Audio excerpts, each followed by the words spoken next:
Hi hello friends, welcome to Anuhalli kitchen. ಇವತ್ತಿನ ವಿಡಿಯೋದಲ್ಲಿ ಮನೆಯಲ್ಲೇ ನ್ಯಾಚುರಲ್ ಆಗಿ ತಂದೂರಿ ಚಿಕನ್ ಯಾವ ರೀತಿ ಮಾಡೋದಂತಂದೇಳಿ ತೋರಿಸ್ಕೊಡ್ತಾ ಇದ್ದೀನಿ. ಓವನ್ ಇಲ್ಲದೇ ಮಾಡುವಂಥದ್ದು ಪಾರ್ಟಿ ಟೈಮಲ್ಲಿ ಆಗಿರ್ಬೋದು ಅಥವಾ ಯಾವುದಾದ್ರೂ ಫಂಕ್ಷನ್ ಇದ್ದಾಗ ತುಂಬಾ ಈಸಿಯಾಗಿ ಮಾಡ್ಕೋಬೋದು. ಹಾಗೆಯೇ ಬ್ಯಾಚುಲರ್ಸ್ಗಂತೂ ಹೇಳಿ ಮಾಡಿಸಿದ ರೆಸಿಪಿ ಅಂತಲೇ ಹೇಳ್ಬೋದು. ಸೊ ಈಗ ಲೇಟ್ ಮಾಡೋದು ಬೇಡ, ರೆಸಿಪಿನ ಸ್ಟಾರ್ಟ್ ಮಾಡೋಣ. ಮೊದಲಿಗೆ ನಾನಿಲ್ಲಿ ಈ ತಂದೂರಿ ಚಿಕನ್ ಮಾಡೋದಕ್ಕೆ 1 kg ಆಗೋಷ್ಟು ಚಿಕನ್ ತೊಗೊಂಡು ಅದನ್ನು ಒಂದೆರಡು ಸಲ ಚೆನ್ನಾಗಿ ವಾಶ್ ಮಾಡ್ಕೊಂಡಿದ್ದಾದಮೇಲೆ ಇವಾಗ ಅದ್ರ ಜೊತೆಗೆ 1-2 ಸ್ಪೂನಷ್ಟು ಬ್ಯಾಡಗಿ ಚಿಲ್ಲಿ ಪೌಡರು, ಹಾಗೆಯೇ 1 ಸ್ಪೂನಷ್ಟು ಗುಂಟೂರು ಚಿಲ್ಲಿ ಪೌಡರು, 1/4 ಟೀ ಸ್ಪೂನಷ್ಟು ಜೀರಾ ಪೌಡರು, ರುಚಿಗೆ ಎಷ್ಟು ಬೇಕೋ ಅಷ್ಟು ಉಪ್ಪು ಹಾಕ್ಕೊಂಡು, ಒಂದು ಅರ್ಧ ಸ್ಪೂನಷ್ಟು ಅರಿಶಿನ ಪೌಡರು, ಮತ್ತು ಒಂದು ಅರ್ಧ ಸ್ಪೂನಷ್ಟು ಗರಂ ಮಸಾಲ, 1.5 ಸ್ಪೂನಷ್ಟು ಧನಿಯಾ ಪೌಡರು, ಒಂದು ಅರ್ಧ ಸ್ಪೂನಷ್ಟು ಪೆಪ್ಪರ್ ಪೌಡರು, 1-2 ಸ್ಪೂನ್ ಆಗೋಷ್ಟು ಶುಂಠಿ ಮತ್ತು ಬೆಳ್ಳುಳ್ಳಿನ ಈ ರೀತಿ ಸ್ವಲ್ಪ ತರಿಯಾಗಿ ಜಜ್ಜಿಬಿಟ್ಟು ಹಾಕ್ಕೊಂಡಿದ್ದೀನಿ. 3 ಸ್ಪೂನಷ್ಟು ಗಟ್ಟಿ ಮೊಸರು, ಹಾಗೆಯೇ ಒಂದು ಅರ್ಧದಷ್ಟು ಲೆಮನ್ನು, ಸ್ವಲ್ಪ ಕಸ್ತೂರಿ ಮೇಥಿ, ಹಾಗೆಯೇ ಅದ್ರ ಜೊತೆಗೆ 1-2 ಸ್ಪೂನಷ್ಟು ಎಣ್ಣೆನ ಹಾಕ್ಕೊಂಡು ಒಂದು ಸಲ ಇದನ್ನು ಈ ರೀತಿ ಚೆನ್ನಾಗಿ ಮಿಕ್ಸ್ ಮಾಡ್ಕೊಂಡಿದ್ದಾದಮೇಲೆ ಉಪ್ಪು ಖಾರ ಎಲ್ಲ ಕರೆಕ್ಟಾಗಿ ಆಗಿದೆಯಾ ಇಲ್ವಾ ಅಂತಂದೇಳಿ ಒಂದು ಸಲ ಕ್ರಾಸ್ ಚೆಕ್ ಮಾಡ್ಕೋಬೇಕಾಗುತ್ತೆ.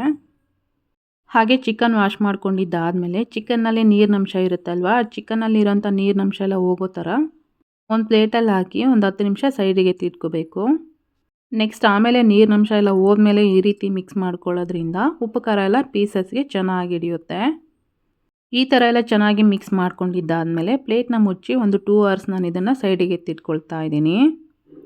ಇವಾಗ ಬೇಸಿಗೆ ಆಗಿರೋದ್ರಿಂದ ಮನೆ ಒಳಗಡೆ ಈ ಥರದ ರೆಸಿಪಿ ಮಾಡಬೇಕಂದ್ರೆ ತುಂಬಾ ಕಷ್ಟ ಆ್ಯಂಡ್ ಇರಿಟೇಷನ್ ಕೂಡ. ಮತ್ತೆ ಎಲ್ಲನೂ ಎತ್ಕೊಂಡು ಟೆರೆಸ್ ಮೇಲೆ ಬಂದಿದ್ದಾಯಿತು. ಸ್ಟ್ಯಾಂಡ್ಗೆ ಇದ್ಲಾಕೊಂಡು ಅದನ್ನು ಕೆಂಡ ಆಗೋದಕ್ಕೆ ಬಿಟ್ಟಿದ್ದೀವಿ. ಒಂದು 2 ಅವರ್ಸ್ ಆದಮೇಲೆ ಚಿಕನ್ನು ಸಹ ಈ ರೀತಿ ಪ್ಲೇಟಲ್ಲಿ ರೆಡಿ ಮಾಡಿ ಇಟ್ಕೊಂಡಿದ್ದೀನಿ.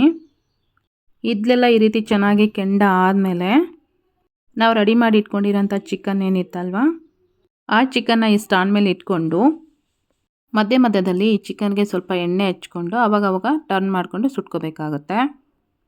ಚಿಕನ್ ರೆಡಿ ಆಗೋದ್ರೊಳಗೆ ನಾವು ಇದಕ್ಕೆ ಬೇಕಾಗಿರೋಂಥ ಗ್ರೀನ್ ಚಟ್ನಿನ ರೆಡಿ ಮಾಡ್ಕೊಳ್ಳೋಣ.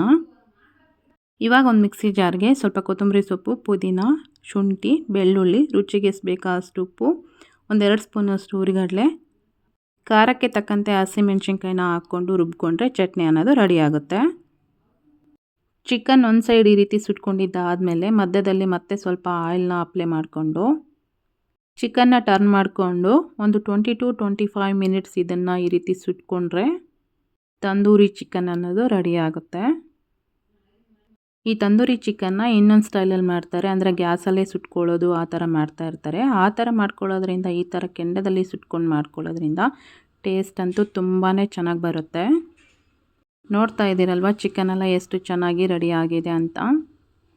ಹೆಂಗೂ ಕೆಂಡ ಇತ್ತಲ್ಲ ಅಂತಂದೇಳಿ ಚಿಕನ್ನೆಲ್ಲ ರೆಡಿ ಮಾಡ್ಕೊಂಡಿದ್ದಾದಮೇಲೆ ಅದೇ ಕೆಂಡದಲ್ಲೇ ಟೀನು ರೆಡಿ ಮಾಡಿಕೊಂಡು ಚಿಕನ್ನೆಲ್ಲ ತಿಂದಿದ್ದಾದಮೇಲೆ ಟೀನ ಕುಡ್ಕೊಂಡು ಒಂದು ಅರ್ಧ ಗಂಟೆ ಟೆರೆಸ್ ಮೇಲೇ ಟೈಮ್ ಸ್ಪೆಂಡ್ ಮಾಡಿ ಬಂದಿದ್ದಾಯಿತು. ಇವತ್ತಿನ ವಿಡಿಯೋ ಇದಾಗಿತ್ತು. ಸೊ ನಿಮಗೆಲ್ಲ ಇಷ್ಟ ಆಗಿದೆ ಅನ್ಕೋತೀನಿ. ಇಷ್ಟ ಆಗಿದ್ದರೆ ಈ ವಿಡಿಯೋಗೆ ಒಂದು ಲೈಕ್ ಮಾಡಿ, ಕಮೆಂಟ್ ಮಾಡಿ, ಶೇರ್ ಮಾಡಿ. Thank you.